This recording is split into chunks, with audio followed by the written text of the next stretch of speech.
Welcome to Small Business, Big Network, the podcast for small business owners who want big results from their networking. I'm Liz Drury, a freelance voiceover artist who knows that if you're not working, then networking could help. Mark Webb is the Managing Director of E-Factor in North East Lincolnshire and the driving force behind the Business Hive. He explains both of these initiatives in this interview and tells us about some of the opportunities for small businesses in North and North East Lincolnshire, including networking. So thank you very much for joining me on the podcast, Mark. Thank you very much for inviting me, Liz. Now, our paths first crossed at the end of the 90s, I think, when you were at the Grimsby Telegraph and I was a presenter at Channel 7 television. Yeah. So we've both had a few career changes since then. Tell me how you got from there to where you are now.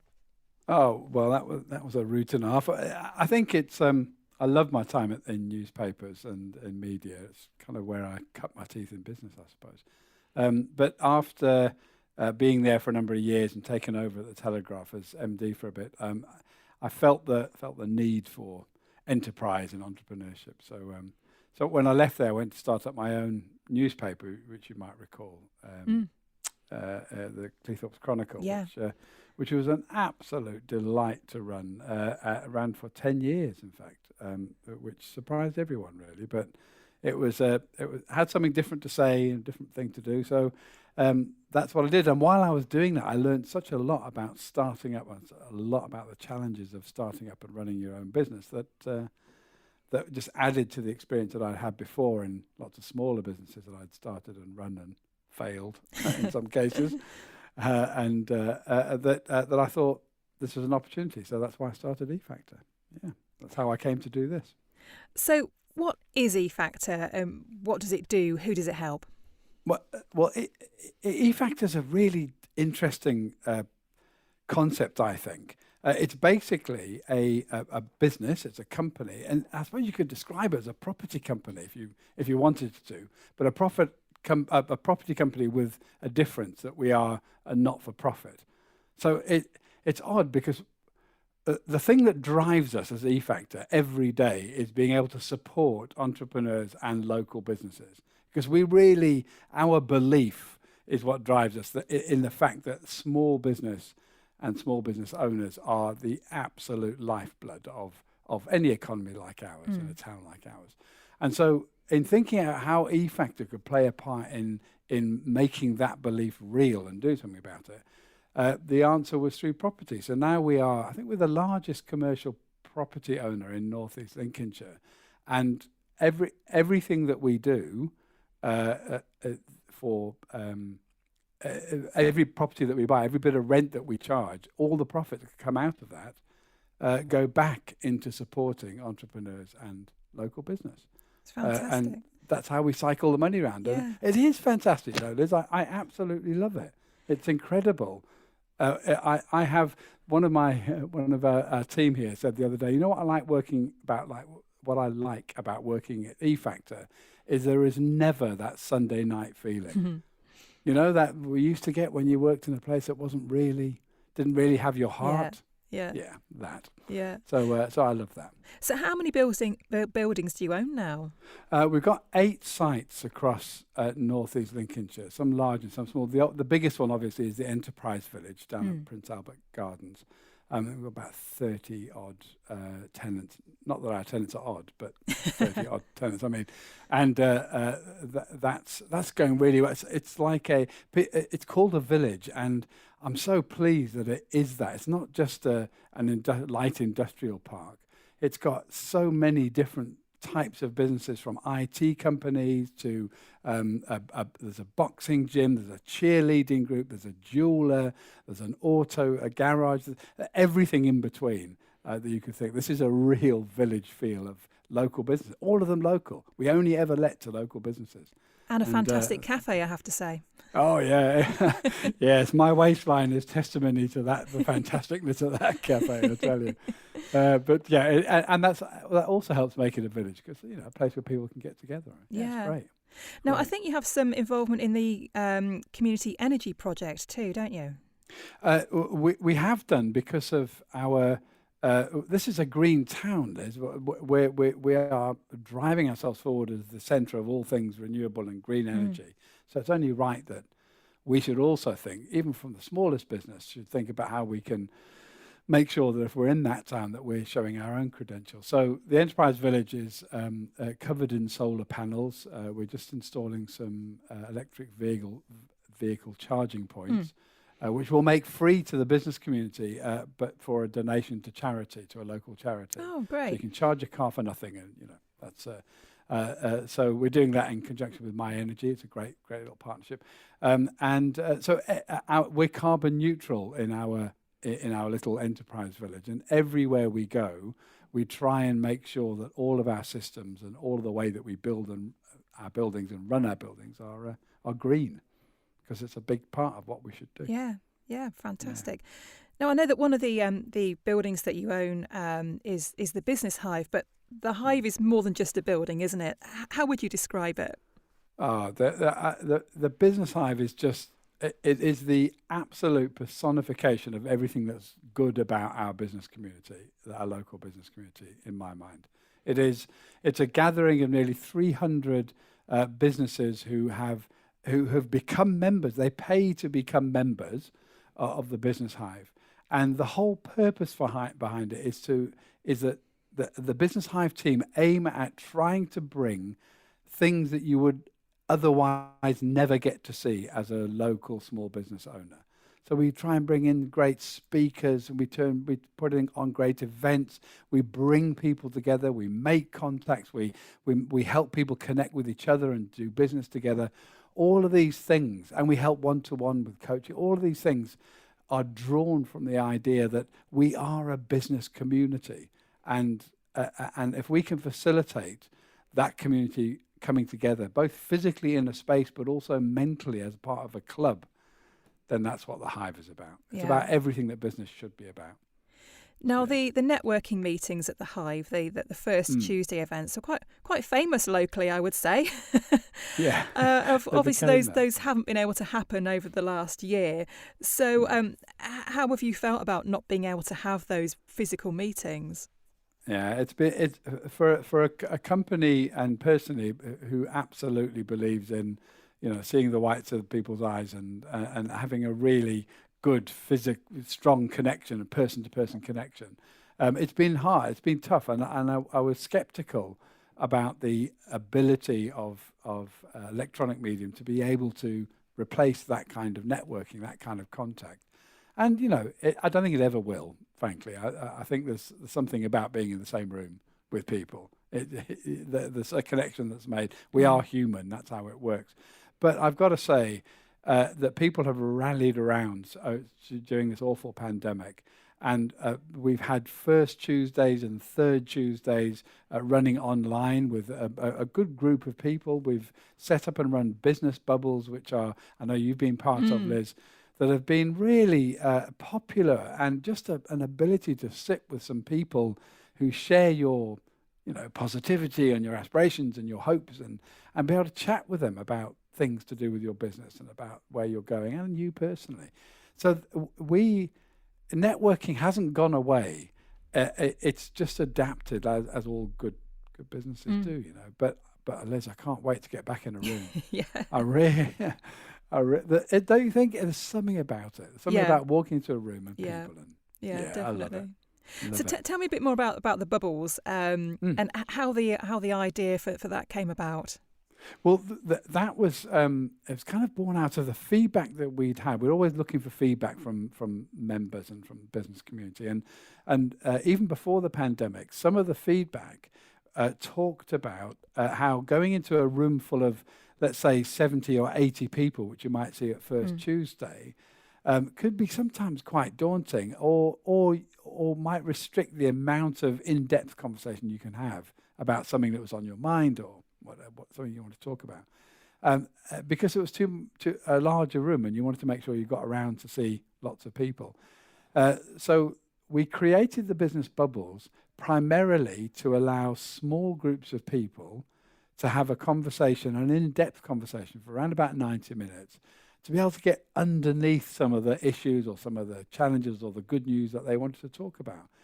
And business bubbles are precisely that. It's like sitting around in a pub or sitting around around a kitchen table, just talking about, look, these are things I'm facing, and you're talking to people who have probably faced the same kind of thing, and it's really heartwarming, and it picks you up, and you can crack on with your day after having spent 90 minutes talking to good people. So that's what they're there for. I have to say, I've thoroughly enjoyed all the business bubble sessions that I've been to, and I certainly go away feeling better at the end of the session than I did at the start, and hopefully it's the same for the other people.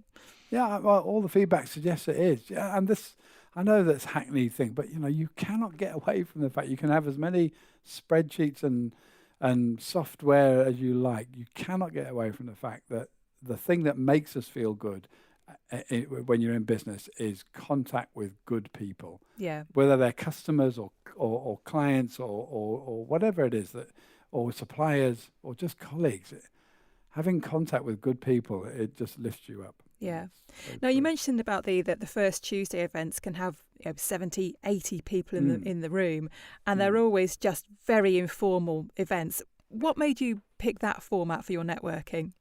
Well, I went to a number of networking things before then, and I realised that there are different types of networking based on your own preference and the type of thing you want to get out of it. One thing I thought was missing was the ability to be able to say, look, there's no need for referrals. There's no need for you to stand up and do talks about yourself, because some people don't feel comfortable about that. There's no need to swap out business cards or come up with a proposition. Actually, what we want to create, the thing that we want to bring to the networking market, if you like, is an informal place where you can walk in, you get given a list of names of people who are there, and along with their contact details, which is always useful. So you know who's in the room, a glass of wine or a drink and something to nibble on, and a badge that you can read and other people can read with your name on it. And that's it. And you're helped if you want to be introduced. You just have to speak to someone who's helping and say, I wouldn't mind meeting this person on my list, and that's it. So there's no pack drill. You can come and go as you please. And it just means that all you've done is taken a group of people who want to talk to other people into a room and said, there you go. It's talk. You can talk to them. Yeah. And it's the only place where you don't get arrested for going up to three complete strangers and saying, all right then. Yeah. And there's also been some great food, because you try and showcase local businesses who are in the catering industry too. Every time. Anything that we do, Liz, has got, that's what we live and die by, the power of local business. And yes, for all the catering, we try and rotate it around to as many creative caterers local creative caterers as we possibly can. And we do the same with all the services that we buy. We try and buy locally all the time. Yeah, that's great. Yeah, and it's wonderful. So how do you feel that local business and the local economy has benefited from having an initiative like E-Factor and the Hive on the doorstep? Well, it's a good point. I do a bit of travelling around the country and indeed outside, and see that we're actually quite a rare thing. It's a rare entity, because most of the business support that I've both experienced and seen involves a prescriptive approach. In other words, there was a Business Link. Do you remember Business Link back in the day? I remember on starting one of my businesses that I asked for advice from there, and I was given the advice, I met a business advisor who came with a list of things that they could help me with, already written before they even knew me or my business, and I didn't need any of them, frankly, but that's all they were funded for. So quite right, that's all they brought. And so E-Factor, I think the difference it makes, it means that you can walk through the door knowing that we've got nothing to sell you, we've got no tie-in with any other organisation, we've got no preconditions or no predetermined idea about what it is you need, and we'll sit and talk to you and understand what it is you need as a business. Now, every business is different, but a lot of them face the same challenges. And our guys here, and we've got, years now, decades of experience of hearing those challenges and helping people find ways of overcoming them that we can bring to the fore. Yeah. So this is really about people to people. This is about the realism of starting a business, running a business, growing a business, doing whatever it is that you need to do. The support it starts with a blank piece of paper every time. Yeah. And I don't know if you feel the same, but I know that sometimes you don't want to go onto a website to read about something. You want to sit down over a cup of coffee with someone who's not going to sell you anything. Yeah. And talk. Yeah. And that's the difference we've made. Yeah. So hundreds now. In fact, over 1,000 businesses we've made that difference to. That's and it's brilliant. It's gratifying. Yeah. Lovely. And along with the networking, I know you also run some social events for Hive members. Those seem to be pretty popular too, don't they? Yeah, I suppose that speaks to it, doesn't it? The idea of sometimes the idea of formal networking can be quite scary for some people. I mentioned to you that story about the chap before, the accountant before.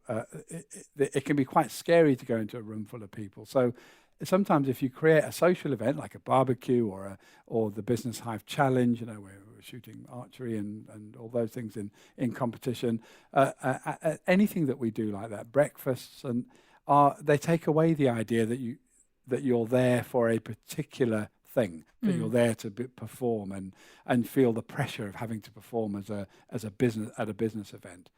It's amazing, what, I tell you what, it's incredible that some of the best contacts, some of the strongest connections and the best business has been had by going to one of these events when you never really expected to meet anyone. Yeah. You just kind of relaxed and just got on with it. And strangely enough, you get on with the person that you were with and they want to do business with you then. Yes. And that's how it works, isn't it? Yeah, definitely. Now, before the lockdown, you were expanding into North Lincolnshire, sort of particularly the Scunthorpe area. How has the Hive and E-Factor been received there, and has that expansion been affected by the lockdown? Well, first of all, we've been very much welcomed by the North Lincolnshire business community, who I should say, whilst quite proud of being part of North Lincolnshire, don't see a barrier between North East and North Lincolnshire when it comes to doing business, quite rightly so. We've been most welcomed, and it did affect, the pandemic did affect us. We took on, we were lucky enough to take on Michaela Sams, who's a North Lincolnshire based person, who's really experienced in the business community as a member of the team at the Hive, just as the pandemic hit. In fact, for the first 6 months, she joined our company and hadn't met anyone face to face because we're on lockdown, but only on screen. But the pandemic affected our plans to expand physically into North Lincolnshire, because we were just been looking at buildings and premises. So we had to put that on hold while we were dealing with the pandemic. Michaela, however, has really been into the thick of it in North Lincolnshire, making her presence known. And we've made sure that everything that's available to businesses in North East Lincolnshire is available to businesses in North Lincolnshire, particularly around the support through the pandemic. So it's certainly been successful. We're certainly encouraged by the feedback we've got. It's just been slower than anyone would like, really. Yeah. But long may that stop, and we can get on with it in the new year. So, aside from that, then, what other future plans do you have for the Hive and E-Factor? We've been talking about so much. We are so excited about stuff we've got coming up. We're about to launch something called the Startup Academy, which is because we run a Be Your Own Boss workshop every month, and that's basically open to everyone who wants to come in and just explore the idea of what it would take to start up a business or become self-employed. That's always a good idea, isn't it? Before you jump in, find out what's involved. Yeah. So we do all of that, and then those who want to, and if you're selected to do so, because there has to be limited spaces, we've got this Startup Academy, which means we help you start up your business. We give you a place, an incubation place to get your business moving, probably based at the Hive. You get a series of coaching and workshops through the course of a 12-month period. by experts in the field to help you in every aspect of running your business as you're growing it. You get full membership of the Hive while you're during that period of 12 months, and all the support that we could possibly muster to you. So that's the Startup Academy. And when you come out of it, then you're flying already because your business has been running for a year, and of course we're there to support. So that's one thing that we're looking at doing. I don't know if you know, we have spent lockdown. Joe Taylor, who runs the Hive, has been really focused on refurbing the Hive. Oh, I can't wait to show it to you, Liz. Yeah, I can't wait to see it. You're going to love it. The members are going to love it. It's just such a remarkable transformation. And part of that transformation has been the creation of something called Basecamp, which we're about to launch or have started to launch. And that is, I think, Grimsby's first co-working space, proper co-working space, where you just rent a desk. I think there are some others, perhaps it isn't the first, but nonetheless, it's at the Hive. It's called Basecamp, and if you want to rent a desk for a day, a week, a month, a long period of time, it's got all the broadband, all the fittings, all the meeting rooms, all the tech that you could need to get your business going, and of course the wraparound support that goes with it. So I'm really excited to see. We think that's what people are going to need rather than going back into offices. It's a response, to the new way. So we're really excited about that. It's going to make such a difference. So there's that. We're also looking. I haven't told anybody this, Liz. It's so exclusive. Yeah, it is. We're also looking at launching an awards ceremony. Oh, brilliant! For this year, entirely focused on small businesses. Yes. You and I were involved in the national smalls. Yeah.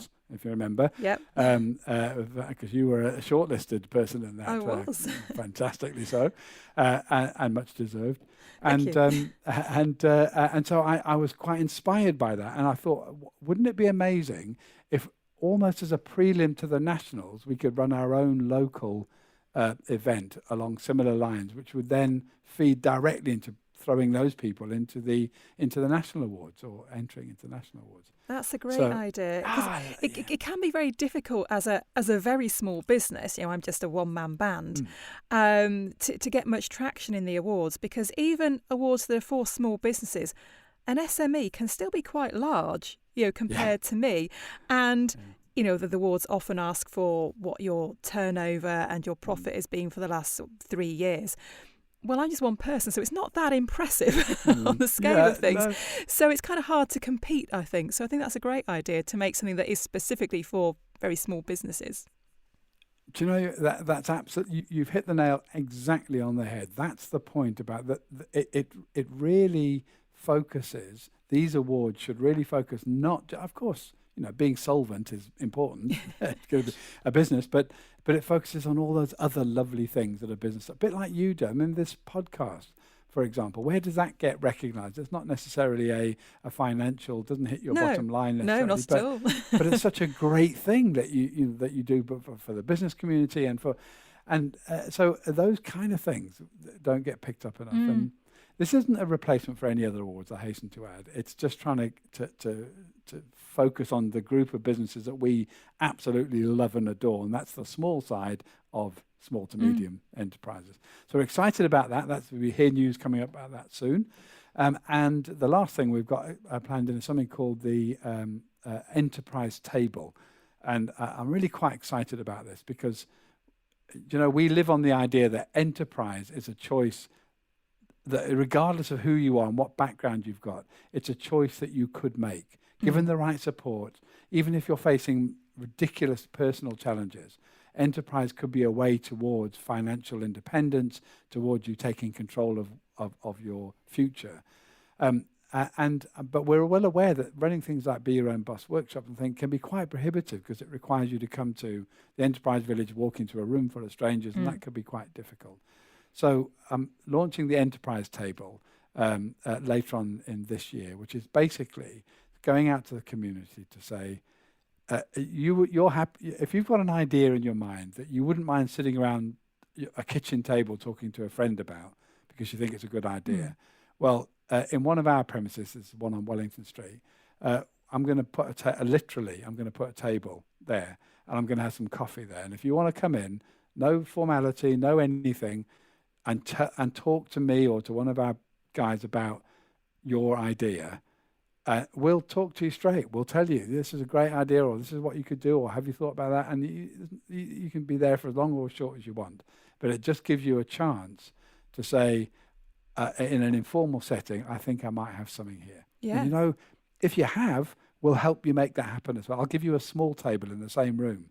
And if you need a sewing machine because your idea involves, fabric making of clothes, then I'll find a sewing machine for you. I'll put it in the table in the corner, and you can stay there for a few months until you get the idea going. It's that kind of approach. That's what the enterprise table's about. So I've got to work that up into a fully blown, and I'm working with members of the community groups like East Marsh United and the rest in trying to make that happen. So that's coming anyway. That's on its way. Oh, wow, so you're going to be much. busy, Mark. I can't wait. I absolutely can't wait. And I realise we're coming to the end of the time, but I have to say, isn't that really what enterprise is about? If you love what you do, if you're passionate and believe in what you do, like so many people we meet at the Hive are, and through the rest of the business community, people like you who are, you are so much more than your business, Liz. It's incredible, and there are people like you all over the town. Not ones that can do voiceovers. I think you are the only one.